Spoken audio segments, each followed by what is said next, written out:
Assalamualaikum warahmatullahi wabarakatuh. Perkenalkan, saya Elsie Marni Putri dari Prodi Pendidikan Teknik Informatika. Pada kesempatan kali ini, saya akan menjelaskan terkait materi pengantar kewirausahaan, yaitu Business Model Canvas atau BMC. Sebelum membahas lebih lanjut terkait Business Model Canvas, saya ingin menjelaskan pertama kali tentang apa itu Business Model. Nah, bisnis model menurut seorang penulis pemerhati dunia bisnis yang bernama William Huggers yang mengatakan bahwa bisnis model merupakan suatu metode yang digunakan oleh lembaga atau perusahaan untuk bisa mempertahankan perusahaannya, kemudian bisa mengembangkan dan mendapatkan keuntungan. Poin yang terakhir adalah bagian terpenting dari apa itu bisnis model. Nah, dalam pengertian lebih lanjut, Margarita juga menjelaskan bahwa bisnis model merupakan suatu model bisnis yang membantu penggunanya untuk bisa menggagas bisnis di tingkat abstrak dan kemudian diimplementasikan atau diuji di tingkat dunia nyata. Nah, model bisnis ini disusun untuk bisa menjadi pembeda antara bisnis yang kita jalankan dengan bisnis pesaing atau kompetitor. Nah, yang terakhir, secara umum bisnis model ini merupakan sebuah gambaran rasional terkait usaha perusahaan dalam menciptakan, menghantarkan, dan menangkap nilai.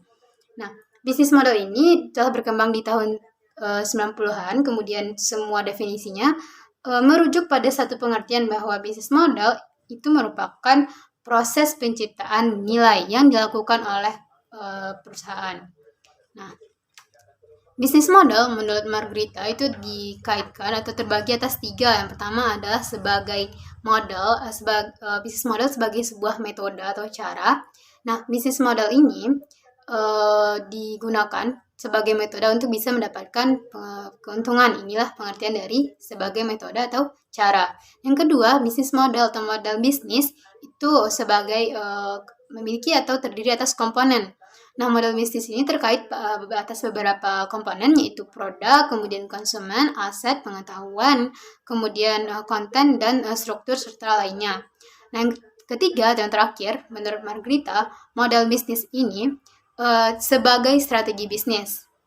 Nah, dalam hal ini ia merupakan gambaran hubungan antara keunggulan yang dimiliki oleh perusahaan dengan aktivitas dalam menciptakan nilai sehingga perusahaan mampu untuk mendapatkan perolehan laba yang maksimal. Komponen dan yang selanjutnya, menurut Margarita, komponen dari model bisnis itu ada 5 hal. Yang pertama adalah siapa yang akan dilayani, who is service. Yang kedua adalah apa yang ditawarkan, kemudian bagaimana menghasilkan produk, kemudian bagaimana menghasilkan laba dan keuntungan, dan yang terakhir bagaimana cara memberikan atau menciptakan suatu keunggulan antara perusahaan kita yang membedakan dengan perusahaan yang lainnya.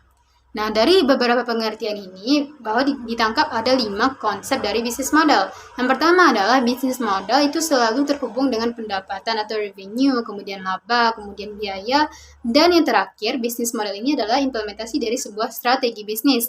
Yang kedua, bisnis model terdiri dari kombinasi berbagai elemen yang menciptakan atau menggambarkan tujuan, kemudian teknologi proses, kemudian struktur, dan menciptakan nilai bagi konsumen yang akhirnya menjadikan perusahaan ini mampu bersaing secara sukses. Yang ketiga adalah bisnis model ini merupakan suatu prototipe perusahaan bisnis yang digunakan untuk mendapatkan peluang proses yang bisa dipertanggungjawabkan dan bisa digunakan oleh semua lini dari bisnis atau startup. Yang keempat adalah bisnis model itu merupakan cara perusahaan dalam merencanakan untuk bisa menghasilkan keuntungan. Dan yang terakhir, bisnis model menggambarkan bagaimana bisnis bisa diimplementasikan untuk bisa mendapatkan sebuah keuntungan atau keuntungan yang maksimal. Nah, manfaat dari bisnis model. Yang pertama, dengan mempelajari bisnis model itu ada beberapa manfaat yang bisa kita peroleh. Yang pertama adalah terkait dengan komponen atau model bisnis. Komponen-komponen tadi akan memudahkan kita dalam mengambil kebijakan. Dan yang kedua adalah untuk menguji konsistensi hubungan antara komponennya. Nah, contoh yang kedua atau manfaat yang kedua ini adalah contohnya pada bisnis makanan, kita bisa memperhatikan bagaimana kinerja SDM atau juru masak, pramusaji, lalu memperhatikannya bagaimana kualitas peralatan masak yang digunakan. Sehingga apabila semuanya bisa kombinasikan dengan baik, peralatan masaknya baik, juru masaknya hebat, masakannya juga enak, dan berkualitas, maka harga dari barang yang akan kita jual itu adalah menjadi lebih tinggi. Yang ketiga adalah menguji pasar sekaligus asumsi yang kita gunakan.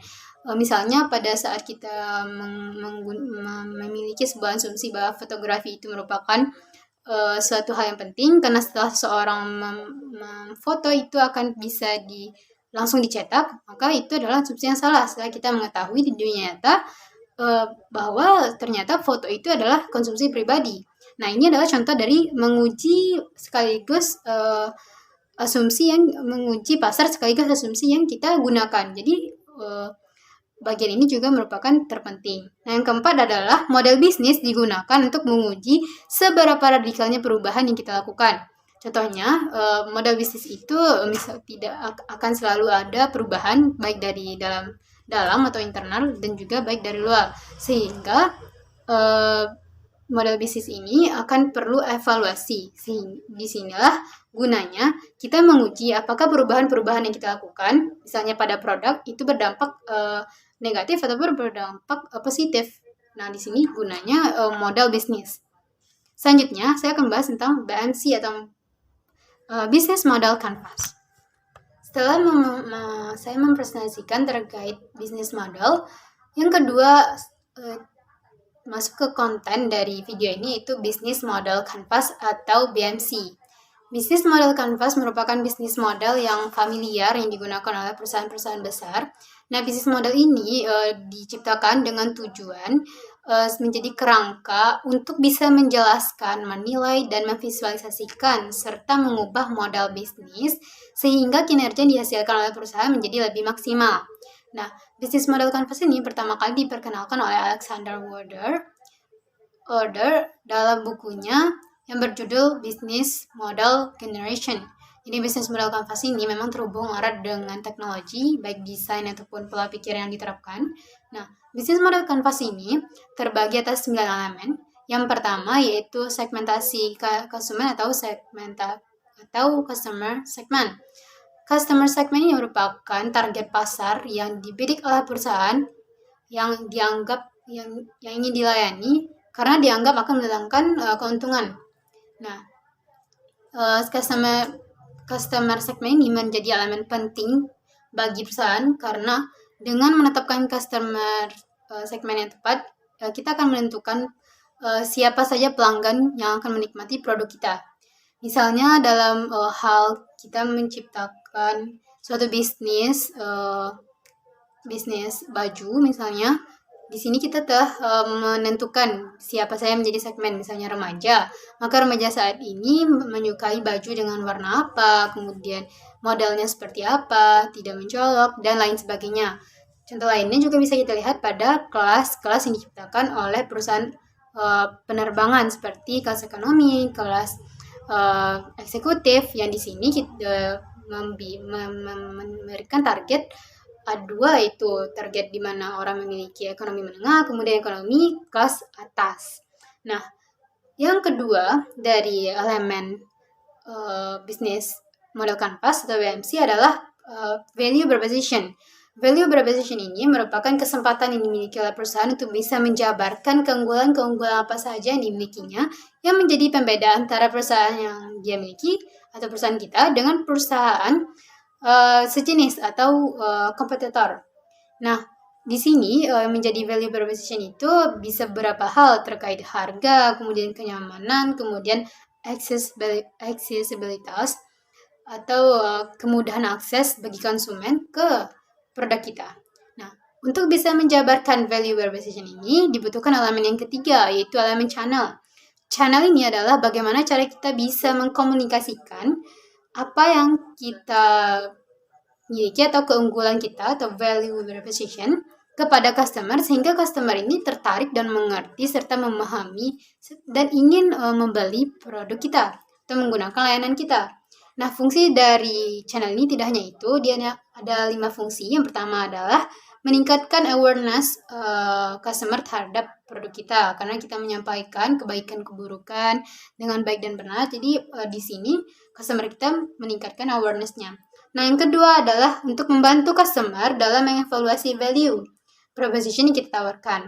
Yang ketiga adalah untuk memudahkan customer dalam membeli produk kita.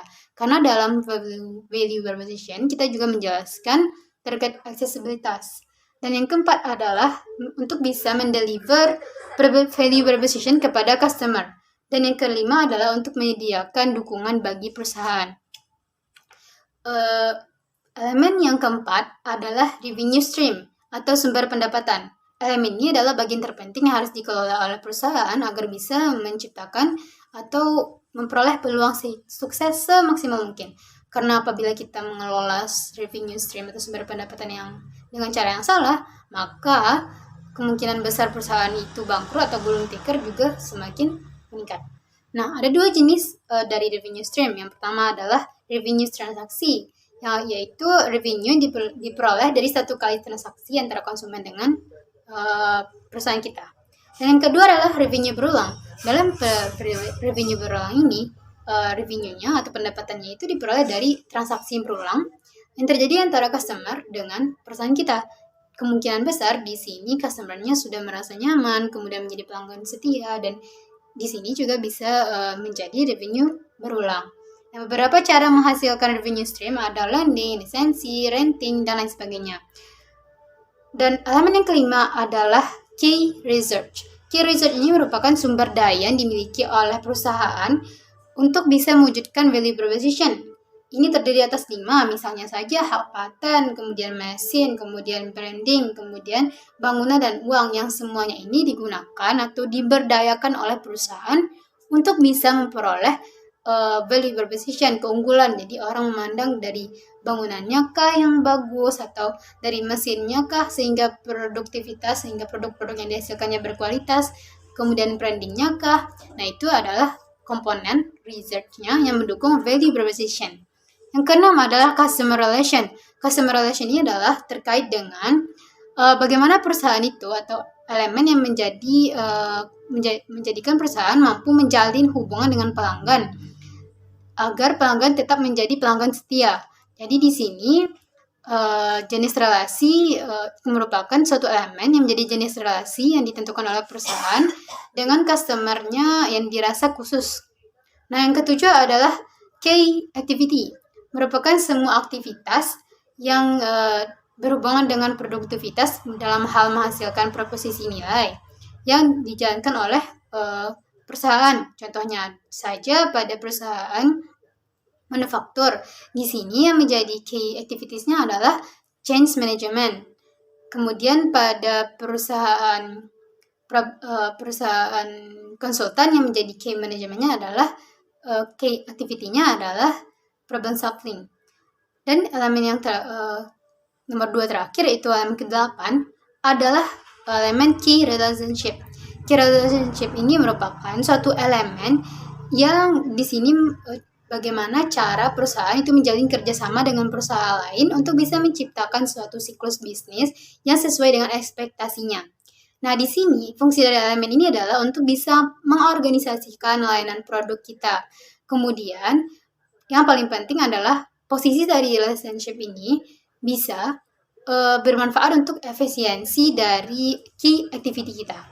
Nah, relationship ini terbagi atas 4. Key relationship ini terbagi atas 4. Yang pertama adalah strategic alliance, kemudian cooperation. Di cooperation ini strategic antara perusahaan dengan pesaing. Kemudian joint venture, kemudian buyer supplier relationship, yang mana ini adalah untuk menjamin supply yang handal. Yang elemen terakhir adalah cost structure. Cost structure merupakan semua biaya yang muncul untuk mengoperasikan bisnis. Jadi bagian penting adalah untuk mengelola cost structure ini. Kalau kita bisa mengelola biaya dengan baik, maka kita akan memperoleh manfaat berupa 1, bisnis kita ini berjalan dengan hemat, dan yang kedua, kita bisa meminimalisir kejadian atau resiko yang merugikan perusahaan kita. Sekian dari penjelasan atau presentasi saya terkait BMC. Mohon maaf bila terdapat kesalahan. Wassalamualaikum warahmatullahi wabarakatuh.